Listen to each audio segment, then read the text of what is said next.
Yang kami hormati Komisioner Komnas HAM, Komisioner Mediasi Bapak Prabianto Mukti Wibowo, yang kami hormati Komisioner Pengkajian dan Penelitian Bapak Saudin P. Siagian, yang kami banggakan Bapak Ibu peserta aktif perwakilan dari kementerian, lembaga, CSO, dan perwakilan dari korporasi swasta. Bapak Ibu, selamat datang di Komnas HAM dalam acara pengenalan standar norma dan pengaturan tentang bisnis dan HAM. Pada hari ini saya akan memandu kegiatan hari ini sampai dengan sore hari ini. Adapun saya akan membacakan rundown pada kegiatan ini, yaitu adalah menyanyikan lagu Indonesia Raya, sambutan dari Komisioner Mediasi, pembukaan oleh Komisioner Pengkajian dan Penelitian, foto bersama, kemudian sesi diskusi yang dilanjutkan dengan tanya jawab, kemudian penutup. Baik, Bapak Ibu, kami akan memulai kegiatan ini dengan menyanyikan lagu Indonesia Raya. Kepada Bapak dan Ibu, dimohon untuk berdiri sikap sempurna.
Saya mempersilakan Bapak Prabianto Mukti Wibowo, Komisioner Mediasi sekaligus Ketua Tim Bentukan Paripurna Bisnis dan HAM. Kepada Bapak saya persilakan untuk memberikan sambutan.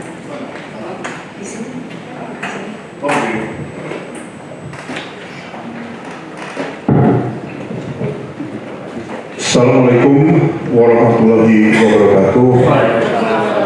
Salam. Om Swastiastu, Namo Buddhaya, salam kebajikan, salam sehat untuk kita semua. Yang saya hormati para narasumber acara sosialisasi SMT Bisnis dan HAM, ada Pak Wahyu Hakiman dan Pak Askar.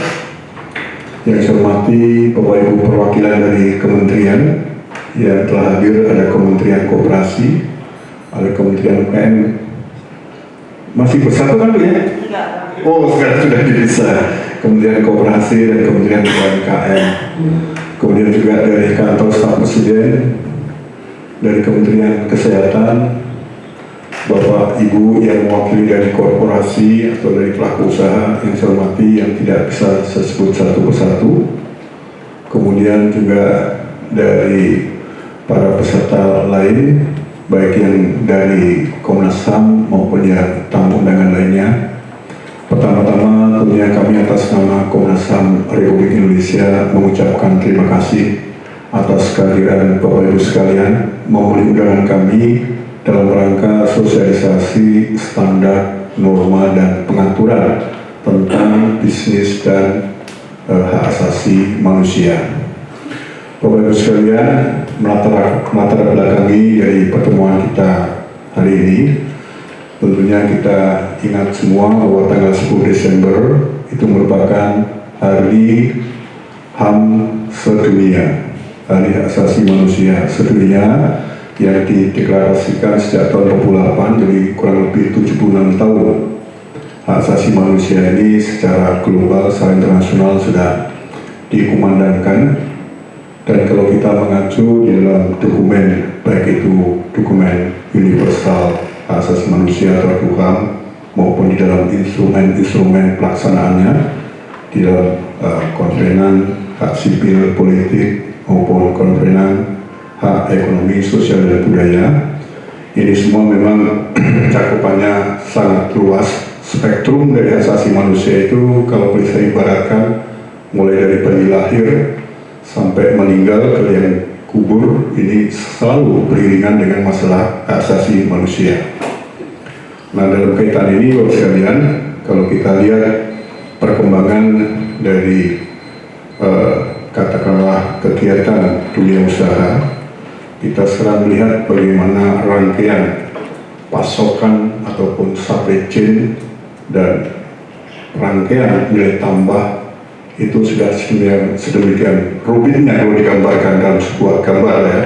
Artinya sudah sangat saling kait-mengkait. Kita tentunya juga sebagai bagian dari masyarakat global, dunia usaha kita tentunya juga tidak lepas dari rantai nilai tambah ataupun nilai rantai pasok tadi. Nah, kalau kita lihat di dalam perkembangan dunia usaha, khususnya kalau kita melihat tadi pasar dunia misalnya, ini memang penghargaan ataupun penghormatan terhadap prinsip-prinsip hak asasi manusia ini terus bergulir dan terus menguat di antara para konsumen, ya, negara konsumen, baik di Eropa, Amerika, Australia, Jepang, dan seterusnya, yang semuanya memang sudah memperhatikan nilai-nilai hak asasi manusia, berbagai wujudnya. Misalnya kalau kita lihat di dalam instrumen yang sudah disahkan oleh PBB mengenai UN Guiding Principles on Business and Human Rights tahun 2011 misalnya, begitu juga ada standar lain di Eropa atau negara-negara OECD misalnya khususnya. Begitu juga di beberapa negara ini sudah mewajibkan adanya penghormatan dan perlindungan terhadap hak asasi manusia oleh para pelaku usaha. Ya, ambil contoh kecil misalnya yang saya hafal adalah Jerman misalnya, mereka memiliki undang-undang yang mewajibkan setiap pelaku usahanya untuk memberikan perlindungan dan sekaligus penghormatan terhadap hak asasi manusia. Nah, Bapak sekalian, dalam konteks itulah kalau kita kembali ke negara kita di Indonesia, tentunya kegiatan usaha di Indonesia ini juga terus tumbuh seiring dengan meningkatnya pertumbuhan ekonomi kita, dan tentunya ini harus kita dukung dan harus kita terus upayakan bisa meningkat sehingga kesejahteraan masyarakat secara luas tentunya bisa diwujudkan. Namun di sisi lain kita juga tidak menutup mata bahwa beberapa kegiatan operasional perusahaan ini memang memberikan dampak yang kurang menguntungkan bagi masyarakat sekitar ataupun juga masyarakat secara luas. Ambil contoh berbagai kegiatan yang berbasis lahan misalnya, kita tahu misalnya dari data yang masuk, ya data aduan yang masuk ke Komnas HAM ini, sebagian besar setiap tahunnya selalu didominasi oleh masalah konflik lahan, terutama antara masyarakat dengan korporasi. Apakah itu dari sektor usaha perkebunan misalnya, atau dari sektor infrastruktur, PSN, jalan tol, pelabuhan, waduk, dan seterusnya, ataupun juga dari sektor pertambangan. Tidak hanya masalah lahan, tapi juga banyak diadukan berkaitan masalah ketenaga kerjaan, masalah dampak lingkungan, dan seterusnya. Itulah Bapak sekalian, artinya bahwa kita harus mengakui di samping sisi positif dalam rangka mendukung pertumbuhan ekonomi nasional, kegiatan korporasi juga seringkali tidak lepas dari adanya dampak-dampak negatif yang dirasakan oleh masyarakat.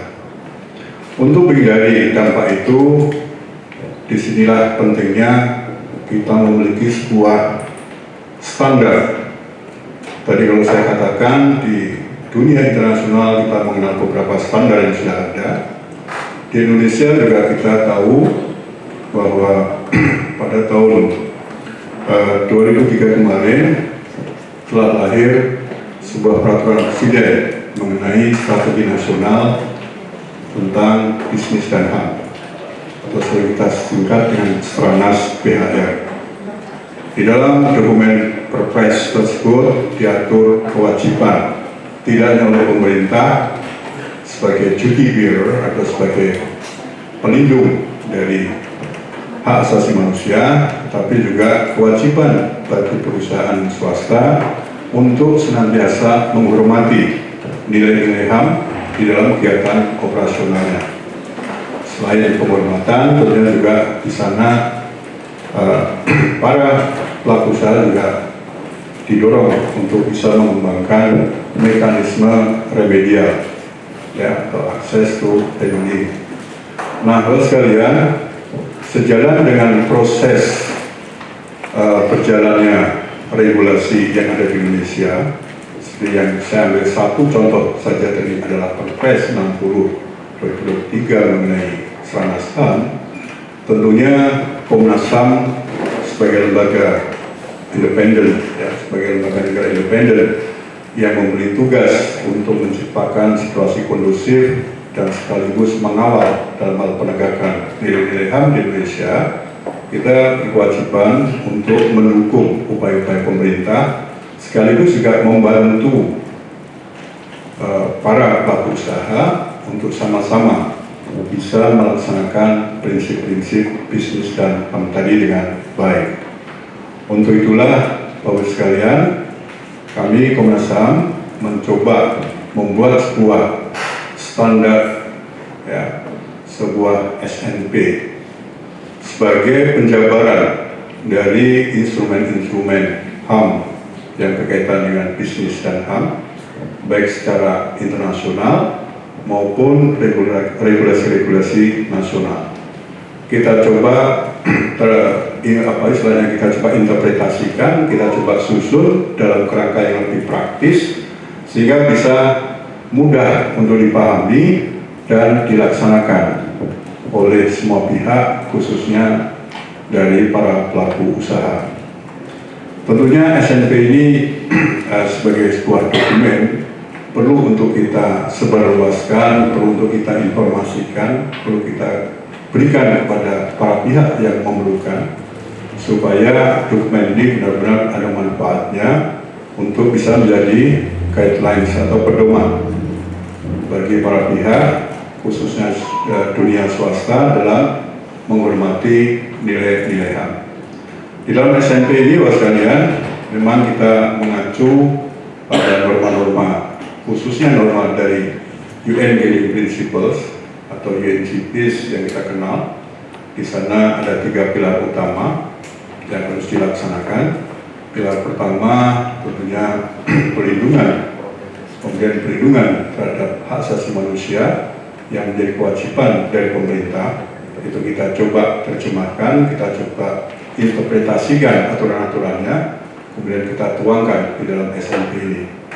Selanjutnya pilar kedua, tanggung jawab perusahaan untuk senantiasa menghormati nilai-nilai HAM dalam berbagai wujud, khususnya paling tidak ada 3 hal utama yang harus diikuti oleh dunia usaha di dalam rangka penghormatan HAM.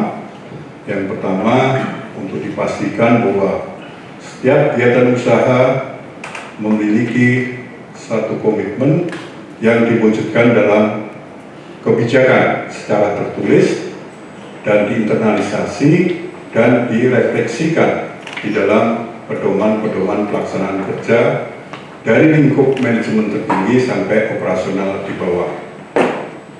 Jadi policy statement ini tidak hanya sekedar ucapan atau sekedar janji, tapi kita inginkan bahwa policy statement ini betul-betul diwujudkan di dalam setiap pedoman kerja, mulai tingkat tinggi, tingkat atas, manajemen, sampai ke operasional. Ini yang pertama, sebagai wujud dari penghormatan terhadap nilai-nilai HAM oleh korporasi. Yang kedua, Bapak sekalian, apa yang perlu dilakukan oleh dunia usaha di dalam penghormatan hak asasi manusia? Yang kedua adalah melaksanakan uji tuntas atau human rights due diligence. Apa yang maksud dengan uji tuntas ini? Ini merupakan suatu identifikasi tingkat resiko yang mungkin akan ditimbulkan oleh kegiatan operasional perusahaan, dan bagaimana dengan identifikasi tadi kemudian perusahaan melakukan rencana mitigasi apabila risiko-risiko hak asasi manusia tadi terjadi. Ini juga saya kira hal yang sangat penting dan tentunya perlu untuk kita dorong agar setiap pelaku usaha di Indonesia tentunya yang sudah memiliki kemampuan untuk bisa melakukan uji tuntas hak asasi manusia. Dan kegiatan ketiga yang tidak kalah pentingnya bagi para pelaku usaha di dalam penghormatan HAM adalah menyediakan akses pemulihan dalam rangka grievance mechanism, artinya mekanisme pengaduan. Tidak hanya pengaduan oleh internal perusahaan, pekerja kepada manajemen, tapi yang lebih penting lagi adalah mekanisme pengaduan para pihak yang terdampak dari kegiatan operasi perusahaan. Mekanisme ini tentunya bisa dikembangkan dalam berbagai cara. Yang sering kita lihat perusahaan memberikan hotline nomor tertentu misalnya untuk setiap para pihak yang katakan mengalami dampak ataupun tidak puas dengan kegiatan operasional perusahaan bisa mengadukan melalui saluran yang disediakan oleh perusahaan. Tapi saya kira hal ini juga belum cukup, karena yang terpenting dalam pemulihan tentunya adalah bagaimana perusahaan menyediakan mekanisme pemulihan setelah adanya dampak terjadi dirasakan oleh korban. Nah, akses pemulihan memang kalau kita lihat di dalam aturan main yang sekarang ini kita kenal di dalam UNCIPS misalnya, ada pendekatan secara hukum maupun pendekatan yang non-yudisial. Nah, tentunya Bapak sekalian, seringkali pengalaman kami di Komnas HAM di dalam penanganan perkara-perkara konflik antara warga dengan pihak perusahaan misalnya, selalu perusahaan menginginkan adanya penyelesaian secara hukum supaya mendapatkan kepastian hukum.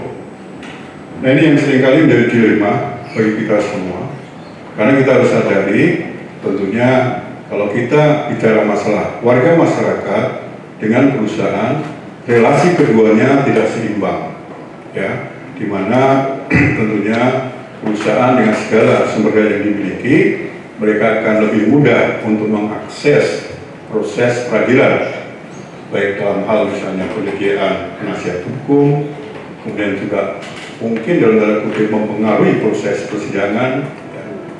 Nah, sementara di pihak lain bagi masyarakat, terutama masyarakat yang terdampak yang sebagian besar kalau kita lihat profilnya adalah masyarakat marginal, punya sulit mereka untuk mengakses keadilan melalui proses pengadilan.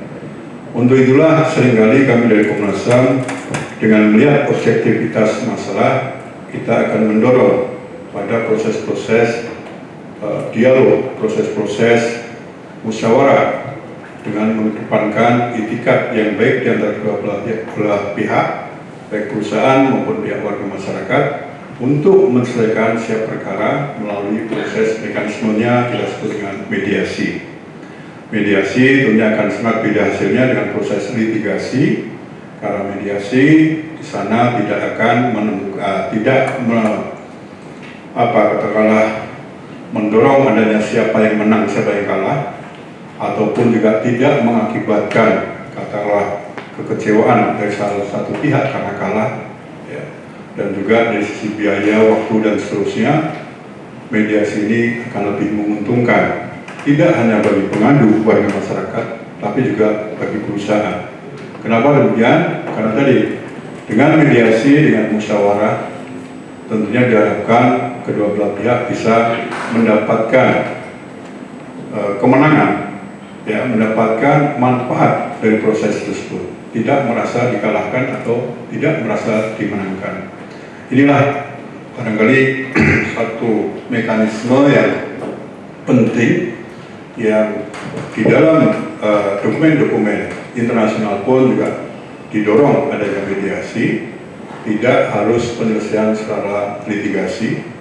Nah, tetapi dalam hal ini tentunya harapan kita semua, komitmen dari perusahaan di dalam setiap penanganan perkara tentunya bisa membuka ruang dialog sehingga terjadi kesepakatan perdamaian yang sifatnya lebih permanen. Itu yang katakanlah poin ketiga dari apa yang harus dilakukan oleh perusahaan dalam penghormatan hak asasi manusia. Bapak sekalian, buku SNP nanti akan dijelaskan lebih rinci oleh para narasumber kita. Ya, kita akan ada dua narasumber di antara kita ini, Pak Wahyu Wardiman dan Pak Askar, yang dua-duanya merupakan para pakar yang selama ini telah bergelut di bidang bisnis dan HAM sudah cukup lama, dan beliau juga ikut terlibat di dalam penyusunan buku SNP ini. Tentunya kami menyadari bahwa buku SNP ini masih jauh dari sempurna, Bapak sekalian.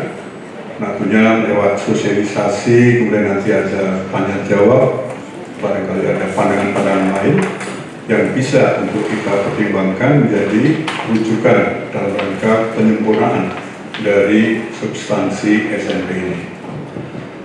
Bapak sekalian, tentunya sosialisasi ini kami harapkan tidak hanya berhenti di tingkat sosialisasi, tapi kita juga dari Komnas HAM membuka pintu selebar-lebarnya bagi Bapak Ibu sekalian yang nantinya setelah mengetahui apa itu SNP dan ingin katakanlah berdiskusi ataupun juga ingin melakukan konsultasi di dalam rangka sebuah penanganan atau suatu permasalahan yang dihadapi oleh perusahaan misalnya, tentunya dengan pintu terbuka kita akan senang hati menerima Bapak Ibu sekalian.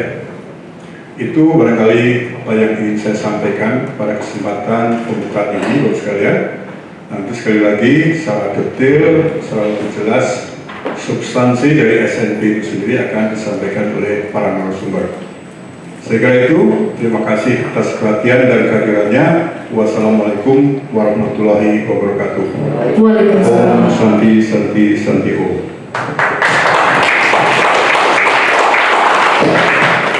Terima kasih Pak Prabianto atas sambutan pada kegiatan kita siang hari ini.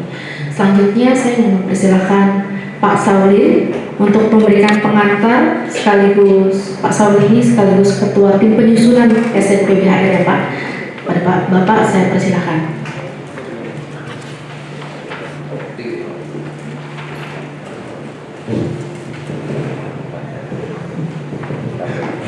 Assalamualaikum warahmatullahi wabarakatuh. Selamat sore, salam sehat buat kita semua. Sudah bagus ini? Oke. Ya, ini jam yang berat ya. Sudah terkhusus buat Komnas HAM ini jam yang berat karena tadi kami harus merayakan hari HAM setengah hari dan 3 hari ini tentu sudah kerja prodi di sekitar lingkungan Komnas HAM ini untuk membangun sistem dan lain sebagainya. Lalu tadi menerima teman-teman yang unjuk rasa sekitar 200-an orang dan kemudian acara ini. Yang saya hormati Pak Prabianto. Pak Prabianto ini dulu dari Deputi di Kemenko Ekonomi, jadi komplit lah Bapak ini. Dulu di lembaga pemerintah, sekarang mengawasi pemerintah. Dan pemahamannya terkait bisnis dan hak asasi manusia itu komplit. Yang saya hormati Bapak Ibu dari Kementerian Koperasi, tadi sudah disebutkan Kementerian UMKM, dari Kantor Staf Presiden, ada ya? Nggak ada. Lalu dari Kemenkes, Kemenkes ada. Dan Bapak Ibu dari pelaku usaha yang maaf saya belum update namanya, dan juga dua narasumber kita ahli di isu bisnis dan hak asasi manusia. Nah, sedikit mungkin saya jelaskan bagi yang belum memahami soal Komnas HAM. Komnas HAM ini lumayan memiliki alas hukum yang cukup komplit. Kita dipayungi oleh setidaknya 5 undang-undang. Itu jangan-jangan itu paling banyak rekor lembaga negara yang dipayungi 5 undang-undang. Undang-Undang 39, Undang-Undang 26, Undang-Undang nomor 40, Undang-Undang nomor 7 dan 12. Silakan di searching apa aja itu.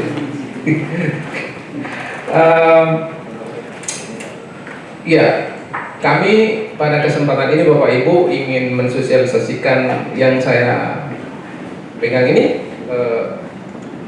standar norma dan pengaturan tentang bisnis dan HAM, dan ini bukan baru, sudah kami sahkan tahun lalu dalam sidang paripurna, ya. Dan Komnas HAM punya kewenangan untuk membuat norma, ya. Saya sedikit jelaskan terkait norma ya, yang kami innovate di Komnas HAM. Saat ini sudah ada 13 norma. Saya jelaskan sedikit konteks. Norma itu biasanya kami buat ketika belum ada pengaturan yang cukup detail dalam peraturan perundang-undangan, gitu. Nah, kami kemudian menerjemahkan salah satu pasal dalam konstitusi dan atau pasal-pasal dalam undang-undang yang pengaturannya tidak ada menjadi rujukan yang cukup lengkap bagi para pihak seperti pemerintah, kementerian, lembaga, pemerintah daerah, pelaku usaha, termasuk hakim. Ya, jadi bisa saya jelaskan Bapak Ibu, norma yang kami buat sudah dikutip oleh banyak sekali hakim ketika mengambil keputusan, ya. Nah, fokus ke sini, SNP ini tentang bisnis dan HAM, dan pada saat yang bersamaan tadi sudah disampaikan Pak Prabianto, lahir juga Perpres Stranas Bisnis dan Human Rights, ya, bisnis dan hak asasi nomor 60 tahun 2023. Jadi saat yang bersamaan paralel Perpres ini yang didorong oleh Kementerian Hukum dan HAM, dan saat yang sama Komnas HAM mendorong sebuah standar norma. Jadi saya kira itu tidak salah juga, tapi saling melengkapi. Artinya pemerintah juga melihat ada loop, ya, dalam urusan mendorong tanggung jawab sektor korporasi terhadap hak asasi manusia. Nah, konteks lain yang penting mungkin saya sampaikan adalah, bisa saya sampaikan bahwa Indonesia agak ketinggalan dalam upaya mendorong tanggung jawab korporasi. Ya, kita tadi sudah mendengarkan penjelasan bagaimana besarnya peran korporasi dalam perubahan juga di Indonesia. Gitu. Jadi kita tidak hanya melihat secara negatif, tetapi positif. Korporasi yang scalability-nya lebih besar dari negara, barangkali juga punya dampak yang jauh lebih besar dari negara dalam berbagai hal yang biasanya operasinya lintas negara. Nah, kita agak ketinggalan, sehingga dalam konteks itu kemudian Komnas HAM mendorong lahirnya standar norma ini. Dan kalau kita ambil contoh, ya, di Eropa misalnya cukup maju, ya. Kita ambil contoh dua saja, EUDR, ya, European Union Deforestation Regulation. Saya kira itu sangat maju, salah satu pengaturan yang wajib di Eropa. Dan yang terbaru, saya kira Bapak Ibu dari corporate pasti familiar dengan ini, CSDDD, ya, Corporate Sustainability Due Diligence Directive. Jadi sebuah peraturan yang obligatory, ya. Biasanya kan voluntary, ya, kalau untuk sektor bisnis. Kalau di Indonesia yang kita populer di sektor bisnis, kalau sawit misalnya RSPO, ya, voluntary. Dan beberapa sektor lain juga memakai mekanisme voluntary. Nah, saya kira dalam konteks itu Komnas HAM mendorong sebuah upaya yang kami sebut dengan mendorong bagaimana korporasi makin kesini harus semakin melihat tanggung jawabnya terhadap penghormatan dan pemenuhan hak asasi manusia. Nah, Bapak Ibu, di hadapan kita ini lebih dari 200 pasal ya atau artikel, sekitar 218. Tentu jauh lebih lengkap dari UNGP BHR ya, itu yang hanya berapa? 60-an ya? Kurang? Tidak, 30-an ya. Jadi ini sekitar berapa? 31. Nah, ini 200-an lebih artikel, artinya jauh lebih lengkap dari UNGP. Nah, tadi sudah dijelaskan Pak Prabianto apa saja yang substansi yang nanti akan secara detail akan disampaikan oleh teman-teman kita. Saya kira itu, kami yakin bahwa norma ini akan bisa membantu secara positif Bapak Ibu yang beroperasi khususnya di sektor bisnis dalam menjalankan usahanya. Dan tentu ini juga akan dipakai bukan hanya sektor korporasi tapi juga pemerintah dan juga penegak hukum ketika dikala pengaturan itu mungkin belum sempurna di peraturan-peraturan yang lain. Saya kira demikian pembukaan untuk diskusi kita ini. Saya kira sebisa mungkin dibuat informal supaya bisa menikmati diskusinya. Nanti akan dipandu oleh moderator. Dan sekali lagi selamat berdiskusi dan semoga SNP ini nanti menjadi oleh-oleh buat Bapak Ibu ketika pulang dan memiliki referensi dalam menjalankan pekerjaan masing-masing.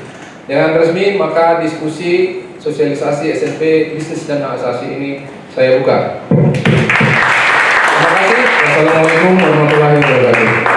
Waalaikumsalam warahmatullahi wabarakatuh.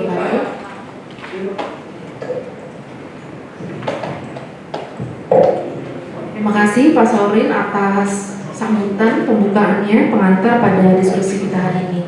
Bapak Ibu, selanjutnya adalah foto bersama. Namun saya ingin bertanya, apakah di dalam ruangan ini ada yang belum mendapatkan buku SNP? Jika belum, bisa mendapatkannya tepat di depan ruangan ini. Sudah habis? Oh, sudah habis, mohon maaf. Bisa diakses online ya? Iya, ada PDF-nya ya. Oke. Baik, Bapak Ibu silakan berfoto bersama. Bapak Prabianto, Pak Saurin, Bapak Gatot, Kepala Biro HHK, Ibu Email ada, Kepala Biro Penegakan. Kemudian Bapak Ibu dari Kementerian Lembaga Sektor Swasta dan para peserta aktif yang ingin berfoto bersama silakan boleh maju ke depan. Ya. Enggak, dari sini dulu ke sana, Mbak Kania. Enggak, dari sini ke ini dulu, habis itu balik. Oh iya, baik. Ya, arahan dari fotografer kita. Bapak Ibu silakan ke depan. Nanti kita juga ada foto bersama para peserta aktif agar tidak terlalu padat ya. Iya, betul. Iya. Ya, Pak, makin lebar. Boleh di sebelah sini juga Bapak agar Bagi tidak 4 orang, Pak. timpang, ya. Nyebrang ke sini, Pak. Silakan. Dia muat-muatin. Oh, Ya, sudah cukup. Ya, silakan. Duh, ini. Ya, siap, Mbak. Muat nggak? Benar, Ya. benar. Kamu udah paling mundur belum itu? Sudah siap? Mundur, Para mundur. fotografer Miring dikit. dalam hitungan Ya, ketiga. siap. 1, 2, 3. 1, 2, 3. Tahan, ganti HP. Siap. 1, 2, 3. 1, 2, 3. 1, 2. Siap. Boleh hak untuk semua? Oh, hak iya. untuk semua? Hari hak. Oke. Jadi HP juga di Oke, 1, kasih yang kelima. 1, 2, 3. 1, 2, 3. Ganti HP. 1, 2, 3. 2, 2, 3. Oke. Baik, terima kasih. Mohon untuk